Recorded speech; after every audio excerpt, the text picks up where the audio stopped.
Dr. Parikh, thank you for meeting with us today. You have such vast experience, and we're very happy to be able to gather some information from you so that we all can learn from it and possibly grow from it. Sure. Thank you. I'm going to start with a few questions, if you don't mind. I wanted to ask you, first of all, what Indian value education quality would you attribute to your personal success and like to see the younger generation who are born and raised in the U.S. to possess? Well, the real Indian value which really helped me for my success is to be focused, to be sincere, and to be honest. And always there is always enough time to do everything.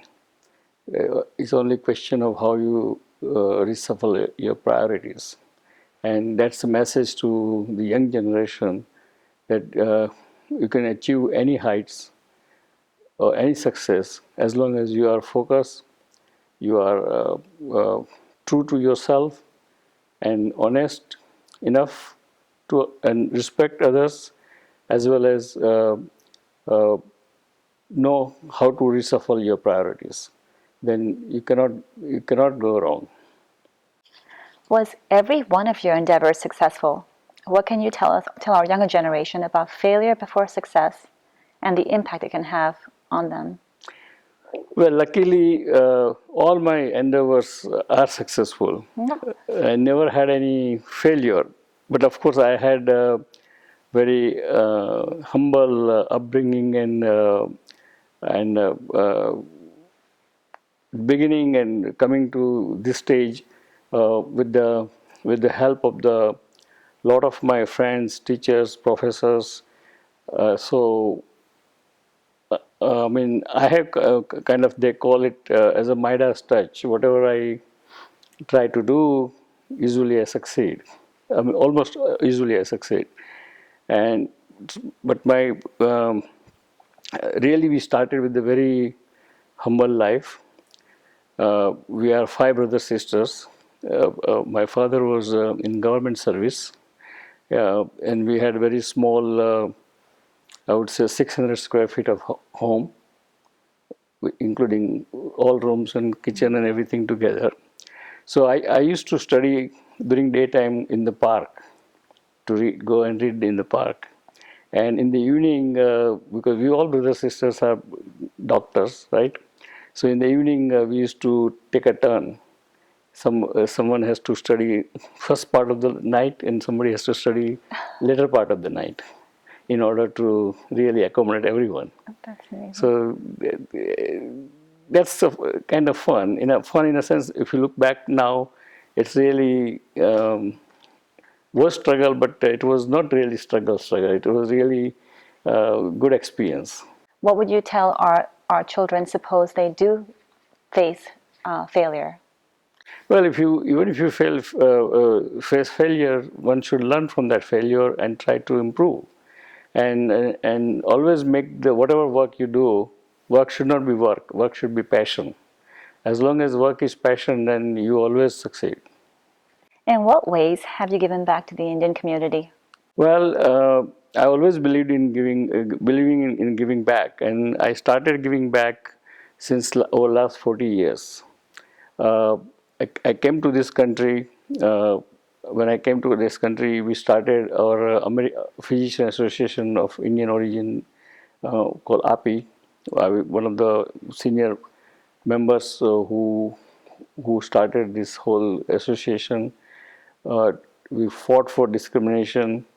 Then we formed one organization called Indian American Forum for Political Education, where we used to give internship to the college graduates. And one of our intern is Bobby Jindal. And so that's the fruit of our hard work in early 90s. Through that political forum, we helped a lot of, we fought against the people who were anti-India, particularly when they were trying to sell the Avar planes to the Pakistan, when they were trying to help Pakistan with the F-16 plane. We protested them. Plus, in US-India nuclear deal, I was one of the core group of the people who really worked to make that reality, and that's how I got the Padma Shri. Also, I'm the one during my presidency of that organization. We started the India Caucus. India Caucus is a group of the congressmen in U.S. Congress who are pro-India, and we started this with the help of the Congressman Frank Pallone and Congressman Gary Ackerman of New York. We started this thing. I mean, they started, of course, with our effort of lobbying, and made that group the second largest group in the US Congress. And that's why since 90s, late 90s, US-India relations are at the peak, and we are getting maximum benefits out of US-India relations.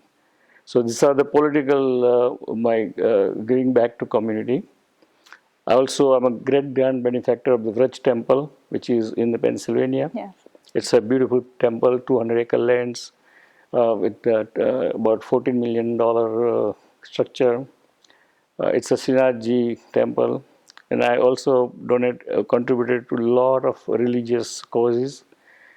On social, I'm always great grand benefactor of or sponsor of the India Day Parade for last 34 years.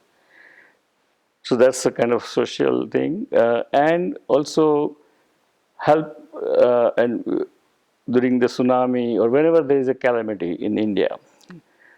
Because of the tsunami, I got Ellis Island Medal of Honor for raising the fund and working and moving the physicians there in India. And the day, I mean, in 2005, when I got this Ellis Island, it was a silver jubilee of the Ellis Island renovation in 2005. So that day, there were 98 awardees that particular evening. And out of that, they selected 5 lottery kind of names out of that 98 awardee. And they decided that these 5 names, whoever they select, will be put in on the wall of museum of entrance of the museum of the Ellis Island. And I was one of the lucky one. Okay. And that's only Indian name there, and is going to be there forever. And that's great honor to the community. And so this is all my few of the community work. Well, you have a very impressive work history, and we're so Thank you. honored to be able to feature you at our museum. Thank you. Hello, Sudhaji. Thank you for allowing us to interview you today for IHC. I want to start off by getting to know your relationship a little bit. How long have Sudhirji and you been married? 35 years. 35 years. That's It's a very a long long time. Yes, it is. There's a saying that behind every successful man is a strong woman. How can you tell us? What can you tell us about how you have supported him and your family to helping create the success that you both have achieved? Well, I supported all his project and all the activities throughout the life, but mainly it is his hard work that he is successful. He worked very hard all his life in field of medicine as well as philanthropy. I was there all the time to support him and help him.